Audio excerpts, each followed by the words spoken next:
दो अनाथ और एक सपना। ये कहानी है राजस्थान के एक छोटे से गांव सूर्यपुर में। मिट्टी की पगडंडियां, कच्चे घर और दूर दूर तक फैले खेत थे। उसी गांव के किनारे एक टूटी फूटी झोपड़ी में दो अनाथ भाई बहन रहते थे, आरव और उसकी छोटी बहन गौरी। कुछ साल पहले एक बीमारी ने उनके माता पिता को उनसे छीन लिया था। तब से दुनिया में उनका अपना कोई नहीं था। उनके चाचा चाची थे, लेकिन माँ उनसे नफरत करते थे। उनके पास न जमीन, न जमा पूंजी, न सहारा, बस एक दूसरे का हाथ। आरव मुश्किल से 16 साल का था और गौरी 12 साल की। उम्र छोटी थी पर जिम्मेदारियां बड़ी। हर सुबह सूरज उगने से पहले ही आरव उठ जाता, टूटी चप्पल पहनता, पुराने कपड़े ठीक करता और मजदूरी की तलाश में निकल जाता। गौरी घर के बाहर झाड़ू लगाती, चूल्हा जलाती और फिर अपनी पुरानी किताबें खोलकर पढ़ने बैठ जाती। उनका सपना छोटा था, एक पक्का घर और पढ़ाई पूरी करना। सूरज ढलते ही आरव थका हारा घर लौटा। वह अपनी छोटी बहन गौरी के लिए कुछ सामान लेकर आया। वह काम करते करते काफी थक गया था। भैया, क्या हमारे नसीब में भी खुशियाँ लिखी हैं? क्या हम भी कभी आमिर होंगे?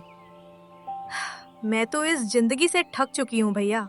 खुशियां कोई लिखकर नहीं देता गौरी, उन्हें मेहनत से बनाना पड़ता है और हम भी बनाएंगे। लेकिन लोग हमें बेचारे अनाथ कहते हैं, उनका क्या? हम अनाथ नहीं हैं गौरी। जब तक हम एक दूसरे के साथ हैं, हम अकेले नहीं हैं।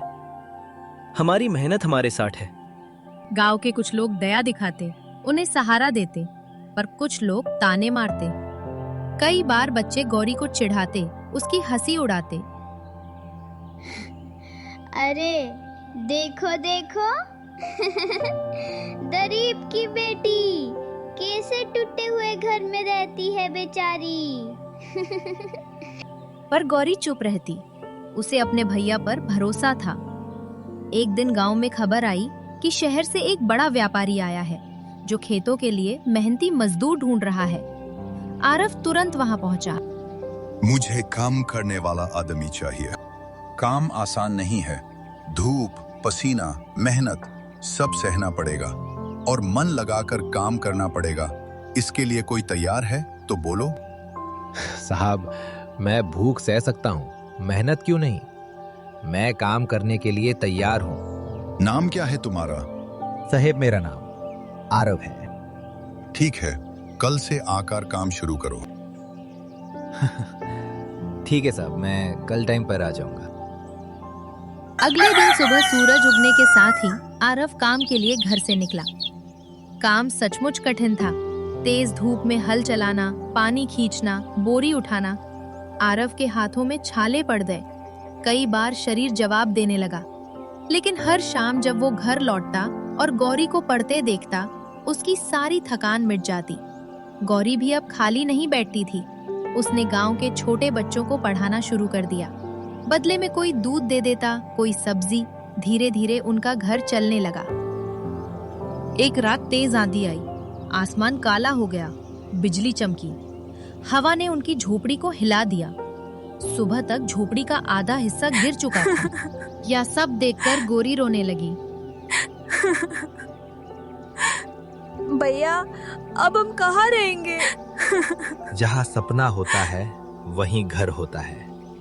हम फिर से बनाएंगे, तुम रो मत गौरी। अगले दिन आरव व्यापारी के पास गया। साहब, अगर हो सके तो थोड़ी अग्रिम मजदूरी दे दीजिए। रात के तूफान से हमारा घर टूट गया है। मेरा और मेरी बहन का रहने और खाने का कोई ठिकाना नहीं है। तुमने कभी छुट्टी नहीं मांगी, कभी शिकायत नहीं की। ये लो पैसे। लेकिन याद रखना, ये भरोसे की कीमत है। धन्यवाद साहब, मैं भरोसा कभी टूटने नहीं दूंगा। आरव पैसे लेकर वहां चला जाता है। गांव वालों ने भी आरव की मदद की। किसी ने लकड़ी दी, किसी ने खाने को अनाज, किसी ने मिट्टी। गांव वाले की मदद से धीरे धीरे झोपड़ी फिर खड़ी हो गई। समय बीतता गया। आरव रोज सुबह सूरज निकलने से पहले ही उठ जाता था। वो कभी खेत जोतता, कभी मिट्टी उठाता। आरव अब खेत का सबसे भरोसेमंद मजदूर बन चुका था। गौरी स्कूल में सबसे तेज छात्रा थी। एक दिन स्कूल में घोषणा हुई, जिला स्तर की परीक्षा में गौरी प्रथम आई है।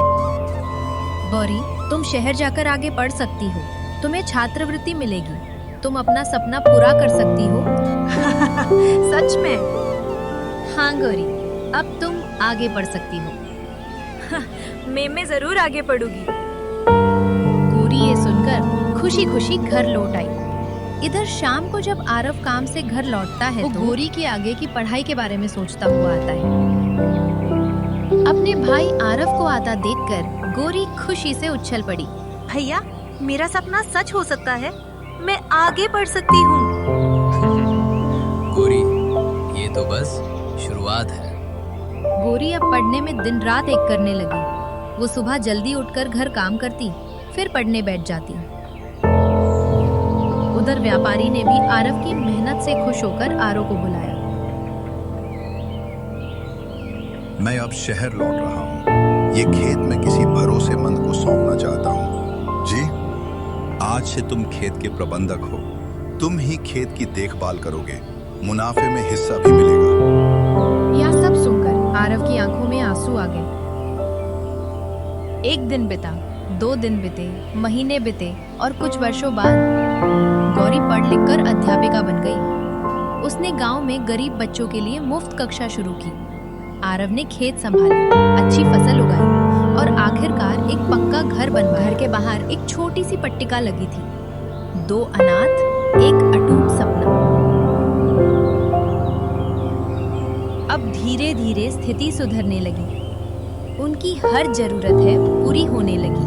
भैया, अगर वो कठिन दिन ना आते तो शायद हम इतने मजबूत ना बनते। गौरी, मुश्किलें हमें तोड़ने नहीं आती, हमें गढ़ने आती हैं। वह हमें कुछ न कुछ सिखा कर जरूर जाती है। इस कहानी से हमें यह शिक्षा मिलती है कि परिस्थितियां चाहे कितनी भी कठिन हो, अगर हिम्मत और साथ हो तो मंजिल मिल ही जाती है। मेहनत कभी व्यर्थ नहीं जाती। ईमानदारी सबसे बड़ी पूंजी है।